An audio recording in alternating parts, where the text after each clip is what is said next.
North had African Americans fighting for them, and the South had them for them too.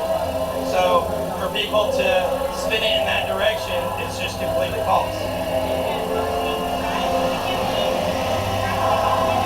I wasn't. I think that on a personal level, between my beliefs and Trump's beliefs, I don't think he would have a problem with it at all, because he probably understands the history, and that's why we're all here. But I certainly don't think Brandon's a racist for, having Southern pride, which is really what the flag has come to symbolize. Me and Kayla are probably going to have some conversations off air about what that flag means to so many of us. I thought that Brandon, I believe that was the gentleman's name, gave a very ignorant statement about the facts and the history of the Confederacy. This wasn't just a battle of North versus the South. This was a battle of my ancestors trying to be free from the bounds and shackles of slavery. And I understand that ignorance is very pervasive, because it is offensive to so many.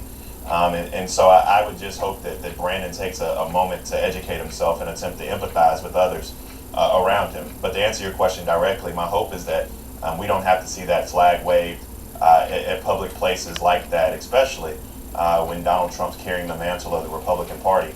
My hope is that that type of vestige of hate can be put away forever. Bakari, I agree with you, but I do think that's unfair to call anyone who has that symbol somewhere in the South, which has come to represent the South as a whole, not just, this horrible moment in history. To call every person ignorant who has that flag, I think that is really kind of an ignorant statement in and of itself.